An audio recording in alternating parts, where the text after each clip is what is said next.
How's it going, everyone? Got your boy Corey here, aka Crasher, bringing you guys with a fun and exciting video, and with that being said, let's just jump into it, man. And in this video, ladies and gentlemen, what we got going on here is we have ourselves some pretty crazy Pokemon Sword and Shield leaks slash rumors. A lot of speculation's been going around. People have been making videos, everybody's been going crazy about it, and I'm just like, you know what, man? It's about time that your boy busts it out and gives you his 2 cents and his reaction as well as to what it is that's taking place here. Now, I do need to preface this very, very importantly. This is a leaks and rumors warning, so do know to take this with a pinch of salt because none of what is going to be talked about here is confirmed, nor will I be attempting to confirm anything.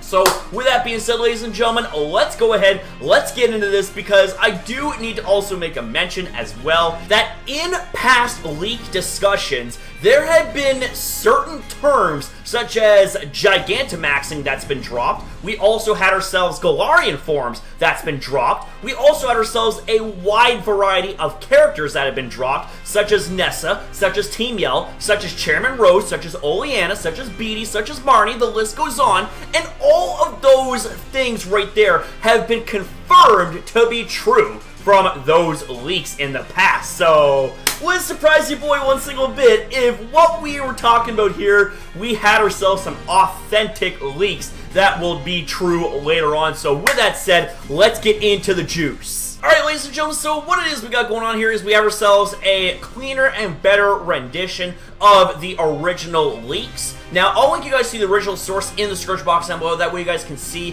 what this list is based off of here, and that way it's, you know, not just something I pulled out of my arse, you know what I'm saying? So, with that being said, first things first, I just take a look at this, alright? We don't get to lose our spot here when we're getting into the hype of things, because with each line here, we can actually highlight it just fine, so that way we know what we're talking about here. And first things first, ladies and gentlemen, we are talking about gyms. So we have ourselves Milo, the grass gym, Nessa, the water gym, Kabu, the fire gym, Opal, the dark gym, Rada or Rhoda, however that name is pronounced, the rock gym. We have Loke and Serm, Fairy and Poison. So I guess this is like either, it's one of two things, ladies and gentlemen. We either have ourselves another version exclusive scenario here where we have ourselves one gym leader for Sword and the other for Shield, or maybe, just maybe, what we got going on here is we have ourselves the case of a double gym leader, like kind of like a doubles battle format in a way, where one gym leader is the master of fairy Pokemon and the other one is the master of poison. Who knows, right? Who knows? We have ourselves next up Myrtle, the Dragon Gym, and Rufus, the Steel Gym. Now, right from the get-go, I'm kind of noticing a little bit of a problem here. Where is Bea and where is Alistair? I mean, those two gym leaders were officially revealed. We have Bea, the fighting gym leader for Sword, and we have ourselves Alistair, the ghost gym leader for Shield. So it kind of doesn't make any sense why those two gym leaders aren't mentioned, but everyone else is. I'm not really sure what the deal is with that, so it kind of makes me a little bit iffy about, you know, the first leak right here, but maybe what we have here is a case of, like, additional gym leaders where we have ourselves more than 8.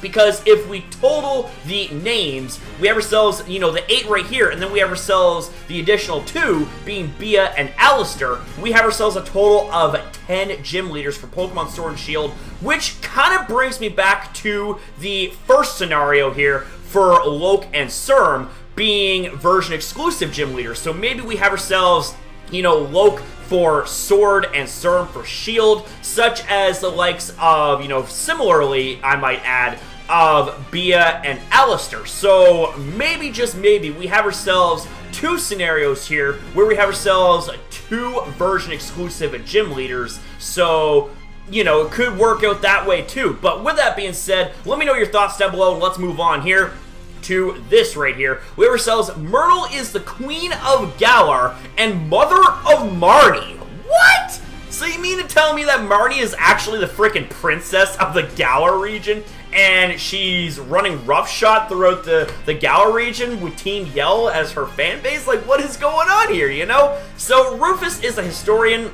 and the estranged father of Bede. So That's actually really interesting, and I can actually kind of see that because, you know, Rufus sounds like a very sophisticated kind of name, a very old-fashioned sort of name, and Steel is a very tough typing. Like, it resembles, you know, cold hard steel kind of personality that just does not bend and will surpass any form of obstacles through iron, will, and determination, you know? Could be something like that. I don't know. Let me know your thoughts. And moving on, ladies and gentlemen, what we got going on here is the league takes place in the Victory Rose. Okay, pretty interesting here. So, I mean, we got ourselves Chairman Rose here, and, like, you know, because the name Rose from Chairman Rose, and Victory, because, you know, normally you would see Victory Road, right? But instead, we have ourselves Victory Rose, so maybe that's like a replacement sort of concept for Victory Road, who knows? So instead of an Elite Four, it's a large tournament of 7 rounds. Ooh, damn. I could definitely see something like that going down, right? Because we have ourselves each gym having like a ginormous stadium with a live audience. So, I mean, it wouldn't surprise me if they pulled something like that off, right? So, in each round, you face 4 randomly selected type specialists, and your rivals being Hop, Bede, and Marnie in between. Each round has you traverse a maze to find your entrance battling other trainers. The winner of the tournament then faces Leon in a championship match. Oh, shit. Here we go. Oh, buddy. I cannot wait to see what your boy Leon is all about when it comes to battling and all that stuff. And I'm really, really excited to see, you know, what his Charizard is made of, too. I mean, does it get a Gigantamaxing form? Because, I mean, Gigantamaxing is now a thing, people. You know what I'm saying? So, moving on, we have ourselves this. Hop wants to stand on his own, but is constantly babied by his brother who keeps helping him. It's revealed that Leon rigged Hop's gym battles in his favor. Oh, shit. Oh, shit. Okay, now we're kind of getting into the thick of it here. You know, it's kind of getting a little bit intense. You could slice it with a knife, man. So, I could actually kind of see this, you know, happening, right? Because we have ourselves Hop, who, you know, wants to be on his own. But, you know, you have, you know, his older brother being the champion of the Galar region. And, you know, like, maybe to Leon, it's like, you know, he's just doing what's right for his little brother and, you know, kind of helping him along the way. But in Hop's case, it's just like, whoa, whoa, whoa, calm down, big bro. You know, I'm old enough to stand on my own 2 feet. I'm old enough to talk. I don't need my Suki. I don't wear diapers no more. You know, let me do my thing. Let me do me, please, kind of thing. You know what I'm saying? So, I mean, I don't know. Like, it just kind of makes me think that maybe, like, this right here, like, what Leon thinks, you know, is right, you know, what he's doing for his brother, could turn out to actually come back to bite him later on. Like, maybe corruption is a thing here in this situation, right? Like, maybe you face off against Hop in the finals or something like that of the tournament before you face off against champion Leon as, like, the grand daddy of them all, the grand battle, and Hop somehow wins over you, and that's because the match is rigged in Hop's favor because of champion Leon, and obviously their brotherly relation. Could be something to work off of, you know what I'm saying? But we then move on to this right here, alright? Leon turns out to be a fraud and is in cahoots with Chairman Rose, who used his family's influence to also have his battles rigged in his favor and doesn't believe that true talent in battle exists. Oh man, what is this? Are you kidding me? Holy moly. Now this, you know what? It's like everything is starting to stack up. Everything is starting to add up. You know what I'm saying? Your championship battle with Leon involves a forced loss before going on a mission to reveal the truth of the Pokemon League to Galar. Oh my god, dude, if they did something like that, I would lose it. I would be like, dude, what the hell? Like, just straight up and go, what the hell? Seriously. What? Like, that's just crazy right there, you know what I'm saying? And to be honest with you, the more I think about this, and the more, you know, I'm adding up, like, all of the leaks that have been talked about in the past, and a fair bit of them spoke about Champion Leon kind of, you know, being painted in a bad light, it's honestly, like, it would not surprise me one single bit if, you know, underneath that friendly air was the air and the winds of corruption, you know? Like, he just does not want to relinquish the championship title and therefore uses his influence and the fact that he's in cahoots with Chairman Rose to pretty much make him untouchable as a champion, right? So this is very, very interesting, to say the least. So, moving on, ladies and gentlemen, we have ourselves Bede here, being your second rival who steals your starter early on. So, okay, like, alright, like, what the hell? Like, this right here just completely just flipped everything upside down because, you know, for whatever reason, it's like, I think back to Pokemon Silver, where, or yeah, Pokemon Gold, Pokemon Silver, Pokemon Crystal, whatever, Gen 2, okay? Gen 2, where your rival actually steals a starter Pokemon. It doesn't steal a starter from you, per se, but he steals from Professor Elm, right? But in this case right here, we have ourselves what seems to be another, you know, jerk slash dirtbag sort of rival who resorts to thievery in order to get his own way, right? So, like, that right there would make things very interesting and would spice things up without a shadow of a doubt, right? So Hop, who is given 2 starters by Leon, again, spoiling your boy's little brother and all that stuff, then offers you one of his to help get it back. So, alright, so Hop actually gives you one of his starters to get your original starter back. Like, alright, that's very interesting. Near the end of the game, you have the option to take your starter back or let him keep it after seeing the bond they developed. Oh my god, dude, the feels right there, man. Like, are you kidding me? Like, the feels up in this. Like, how could you do me like that? How could you do me like that, Game Freak? How could you do me like that, Sword and Shield? Most of all, how could you do me like that, Bede? Why would you go out of your way and steal what isn't yours? And then it's like, you suddenly give the option to, you know, either get our original starter back or keep the one that Hop gave us, like, you know, for bond and stuff like that. What the hell? Like, that's just deep. That's just deep right there, man. What the hell? That's just crazy. That is just absolutely crazy right there, man. Smash it up in the comments down below. Let me know what you guys think about that, because that is insane. And speaking of insane, it ain't over, friends, because we got this up in this. So, Chairman Rose manages the Galar Region Pokemon League and recently introduced Dynamaxing to the Pokemon League. He is immediately intrigued with your goal to get your starter back from Bede and establishes a rivalry to increase ratings. So we're taking a pretty complicated scenario right here, and you want to turn that into like a storyline for ratings and stuff? What? Alright, like, that's basically what it is. I mean, you're taking something, you know, of a real life issue, and you're turning it into like something that is going to give you ratings. Like, this is some WWE shit right here. What the hell? But honestly, it wouldn't surprise me if they pulled something like that off, if I'm gonna be completely honest with you. But let me know what you guys think about that down below here, because coming up next, ladies and gentlemen, is something even more intriguing, or at least just as intriguing. All of this craziness is intriguing because what we got going on is this, alright?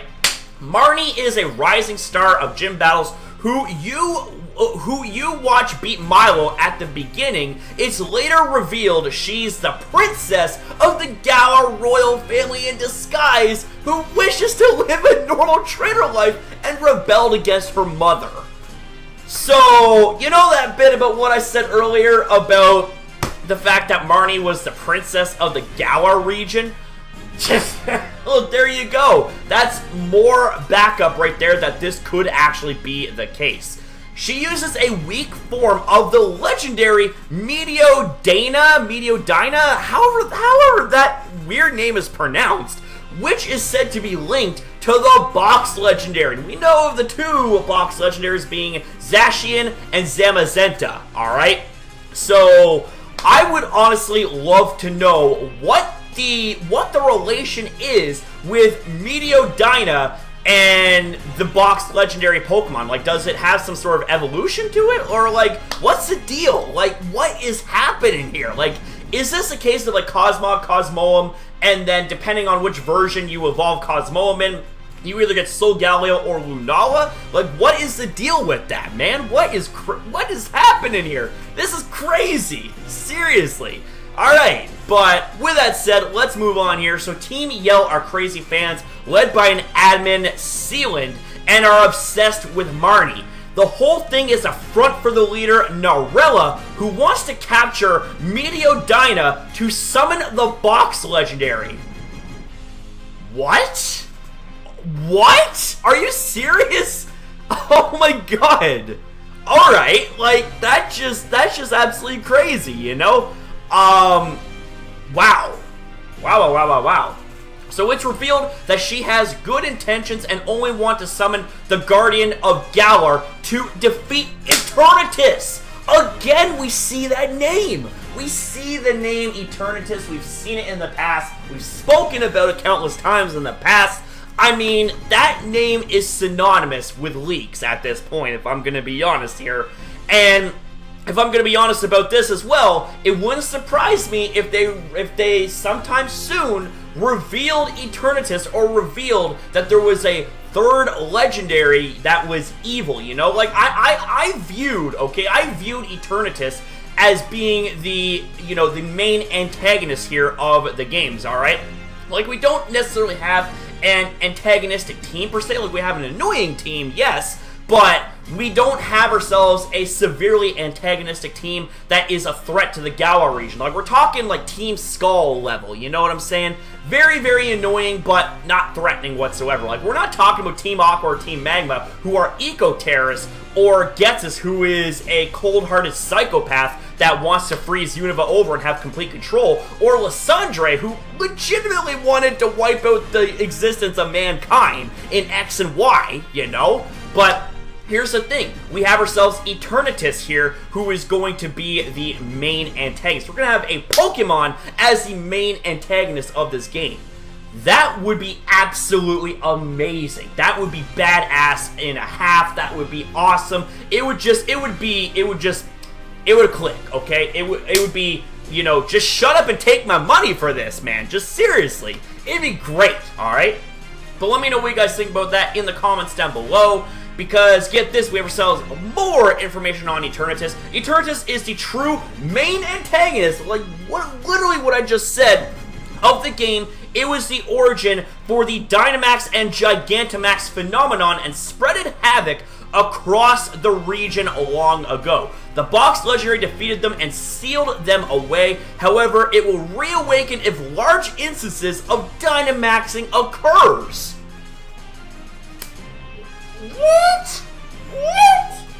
What? Seriously, man? Are you kidding me? Like, what? That's just crazy, man. Like, and here's the thing. We have the word them being used. So, is Eternatus, like, more than one Pokemon? Like, is it a group of Pokemon? Like, what is the deal here? Like, or are we talking about them as in, like, you know, Eternatus along with Dynamax and Gigantamax? Like, oh my god! That's just crazy right there, dude! Oh my god! Wow! Unbelievable, man. Absolutely unbelievable. Alright, so now we have ourselves content in regards to the post-game here. So, we have ourselves post-game has Title Defense returned for Sun and Moon.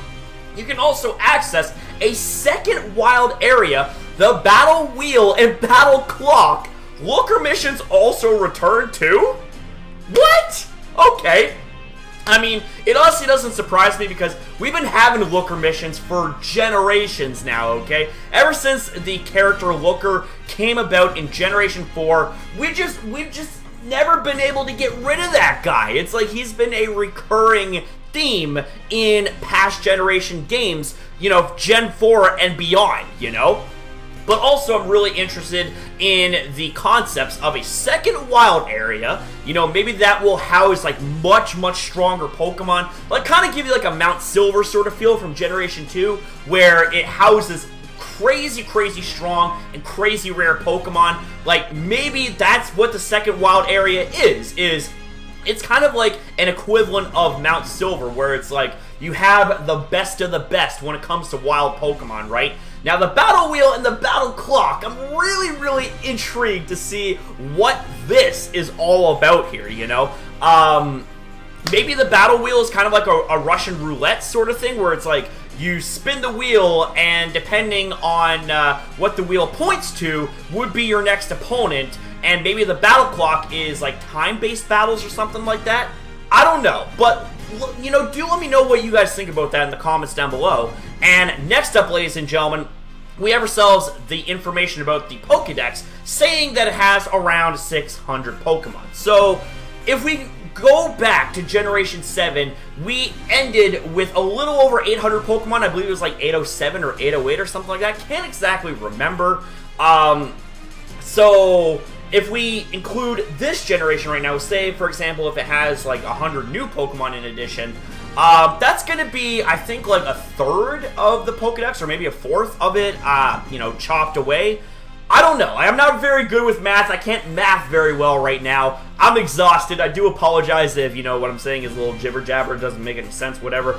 But here's the thing, alright? 600 is a pretty generous number? I mean, I'm still a little bit pissed off about the whole no national dex thing. Don't get me wrong about that. Don't get your boy wrong about that, man. I want to have my shiny Bacon Bird Eveltal being crisp and clean for the world to see on Sword and Shield. They better allow for that Pokemon to make its debut in that game.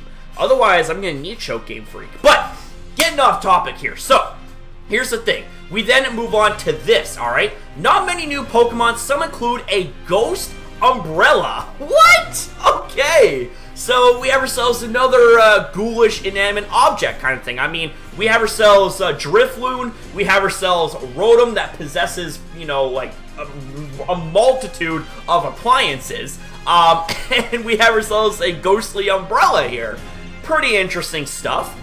So, we also have ourselves a Fire Steel Thorn Lizard. Alright, so about time we have ourselves another Pokemon of that typing of Fire and Steel, because, you know, I'm so sick and tired of seeing just Heatran having access to that typing. Why can't other Pokemon have access to that typing, right? We also have ourselves a Fairy Poison Cat, and an alien that evolves depending on whether the switch is docked or not.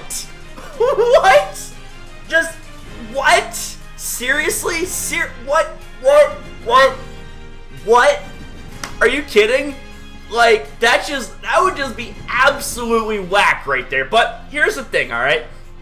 Believe it or not, I wouldn't be surprised if Game Freak implemented something like that for Sword and Shield, like for a Pokemon, in order for them to evolve, you know, depending on whether the Switch is docked or not. It wouldn't surprise me if they did something really wacky like that, because here's the thing. Do you guys remember Inkay, right? Do you remember the Pokemon Inkay? I believe it was introduced back in Gen 6. The only way for that Pokemon to evolve was to turn your 3DS upside down as it leveled up. I think that's how it went anyways.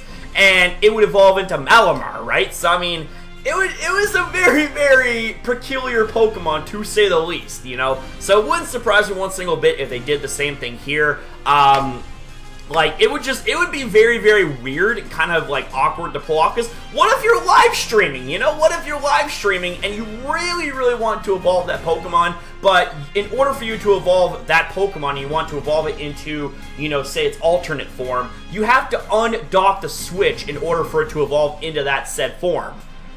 How are you going to pull that off there? Like, that's just, I don't know, man. I don't know. Like, seems a little bit tricky if you ask me, but I mean, if they do something like that, wouldn't surprise me, right? So, moving on, ladies and gentlemen, we have ourselves, oh, we're actually to the end of the list here. So, moving on here, we have ourselves regional evolutions, is where certain Pokemon can only evolve in a specific region.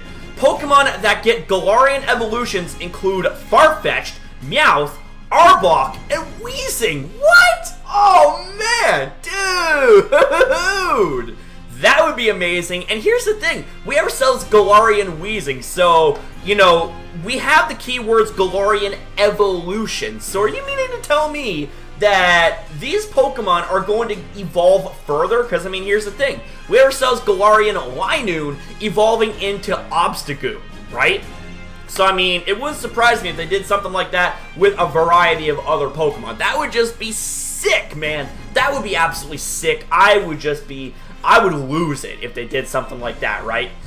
So, we then move on. However, some evolutions such as Magnezone, Rhyperior, and Persian cannot happen in Galar, as they are regional evolutions to the previous region. So, yeah. Unfortunately, we're not going to be able to get our Magnezones and our Rhyperiors up in this. And we're not going to be able to get our Cantonian Persians. And I don't think we're going to be able to get our Alolan Persians either. And I mean, it does make sense because they are regional variants and all that stuff. And in the case of Magnezone and Rhyperior, the only way that they could evolve would be through, well, in Rhyperior's case, you would have to equip it with the Protector and evolve it through a trade. And Magnezone could only evolve if it was exposed to like a certain magnetic field. You know what I'm saying? So, moving on, ladies and gentlemen, this... Eevee gets Dragon and Steel Regional Evolutions, which replace Leafeon and Glaceon. Now, no offense, no disrespect to Leafeon and Glaceon. I think they're really, really adorable, but it's just they didn't leave that big of an impact in competitive, alright? Like, maybe they're personal favorites for thousands, if not tens of thousands of fans, including your boy, because I love Leafeon, I love Glaceon, but here's the thing, man. Dragon Evolutions, Steel Evolutions, yo, shut the hell up and take my money up in this, man. Shut up. Like, you gotta be kidding. Dragon and Steel Evolutions, like, this will literally break the fan base in a good way, alright? This will literally break the fan base in a good way and get everybody hyped to shit if this was actually a thing. And I can almost guarantee you that your boy's gonna have the craziest reaction on YouTube uploaded if this is actually coming to be true, alright? This would just be absolutely crazy. So, ladies and gentlemen, moving on, last but not least, we have ourselves this. There are around 20 Gigantamax forms. Some Pokemon include Galar starters, Kanto starters. Well, of course they're going to throw in Kanto starters because they just can't seem to get rid of the Gen 1 nostalgia. I'm not hating on that, because here's the thing. Your boy loves Generation 1, but here's the thing, alright, is that as long as what is going on in Sword and Shield isn't too heavily favored in Generation 1 and that it's, you know, the love is spread across all generations, I've got zero problems, alright? So, here's the thing. Galar starters, Kanto starters, Pikachu, Eevee, Meowth, Jigglypuff, Rhydon, Machamp, Dragonite, Meteodaina, and Eternatus all are gonna get Gigantamaxing forms. Oh my god, dude. That would just be absolutely fire right there. I mean, here's the thing. I mean, it's almost safe to assume, and I say almost with quotations, it's almost safe to assume that the likes of Charizard is going to get access to Gigantamaxing, because you see Charizard as Champion Leon's ace, right? And I mean, here's the thing. There's got to be something special about that Charizard, right? So I'm willing to bet that it's going to get access to a Gigantamax form, and if it does, then that means Blastoise and Venusaur would probably most likely get access to Gigantamaxing forms as well. And there's also been talk in the past about Meowth getting access to a Gigantamaxing form. Like, it would appear to be like a longer-bodied cat or something like that. Like, that would just be crazy, right?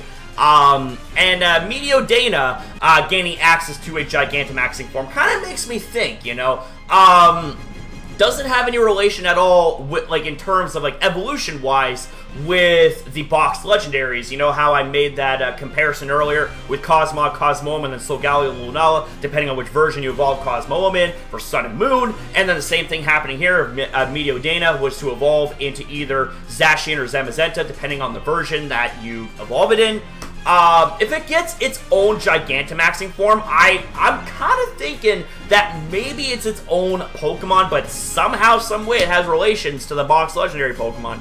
I don't know. Your boy is absolutely hyped. I cannot wait for these games. Absolutely cannot wait. And I hope you guys are excited as I am as well. And with that being said, ladies and gentlemen, that is going to be a wrap a W to the wrap for this video. I hope you guys enjoyed it. If you did, you guys know what to do. Smash the like button, smash it up in the comments down below, and smash the subscribe button up as well. And also smash the shit out of the bell icon as well, so you can be notified to when your boy uploads next. And with that said, guys, thank you so very much for watching my content.